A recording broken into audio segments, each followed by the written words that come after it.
지금부터 라이브러리라고 하는 것에 대해서 알아보겠습니다. 이 라이브러리라고 하는 것은 한국어로는 도서관이라는 뜻인데요. 이 라이브러리가 무엇인지, 또 왜 도서관이라는 이름을 갖고 있는지를 우리가 하나하나 따져보도록 하겠습니다.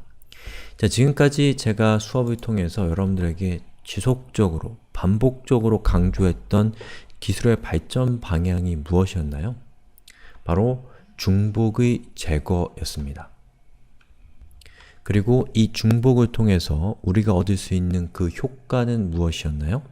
첫 번째로는 유지보수의 편의성이 있었죠. 하나의 파일만 수정하면 그것을 사용하는 모든 곳에서 동시에 수정이 일어나고요. 코드의 양이 획기적으로 줄어들었고요. 그리고 가독성이 향상되었기 때문에 이 결과적으로 코드에 대한 장악력이 높아질 수가 있었습니다. 그리고 이러한 장점을 더욱 중요하게 하는 것이 있는데요. 그것이 무엇인가를 살펴보기에 앞서서 우리 이 얘기를 좀 해보죠. 자, 소프트웨어에서 있어서 코드라는 것은 무엇일까요? 제가 이런 얘기를 언젠가 앞에서 했던 기억이 있긴 하지만 자, 코드와 설계도, 건축에서의 설계도 과연 같은 것일까요? 어느 정도는 같지만 같다라고 볼 수는 없을 것 같아요. 자, 프로그래밍에서의 코드와 그 프로그래밍을 통해서 만드는 프로그램 그 자체는 사실은 같은 거라고 할 수 있습니다. 왜냐하면 여러분이 프로그램을 작성하는 것까지만 하면 그 다음부터는 모든 작업을 컴퓨터가 아주 빠른 속도로 처리해 주기 때문에 여러분은 코드를 작성하는 것이 곧 제품을 만드는 것이다라고 할 수 있는 것이죠.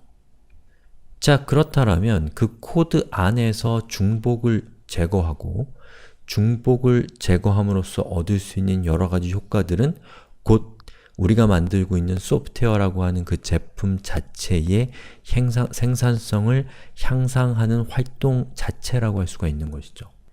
자, 그럼 여기 있는 이 그림을 한번 보죠.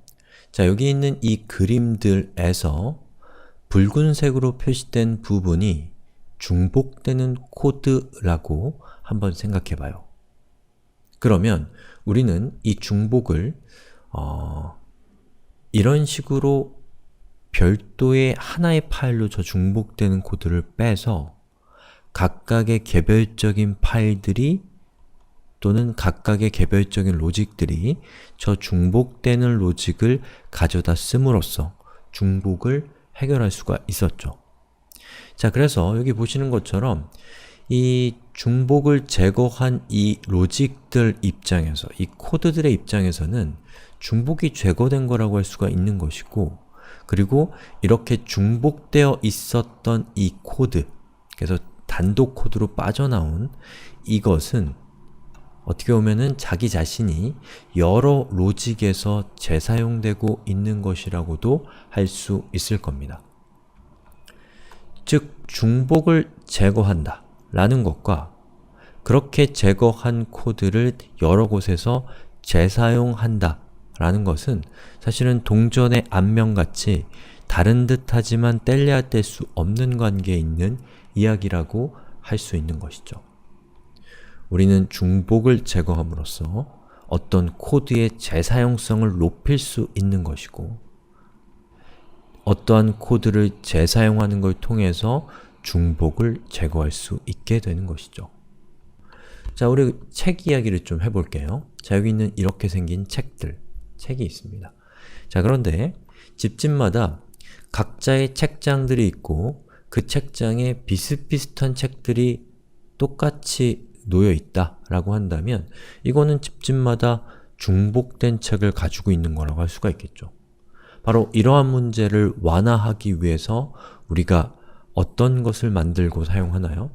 바로 도서관, 영어로는 라이브러리라는 것을 만들어서 집집마다 있었던 중복된 책들을 하나의 도서관 안에 보관해서 집집마다 필요한 책들을 서로 가져다 쓸 수 있도록 하는 그런 개념이 바로 도서관인 거죠.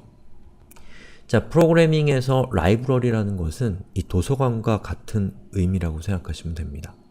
중복해서 사용되는 로직을 재사용할 수 있도록 분리한 것, 다른 말로는 그것을 부품화해서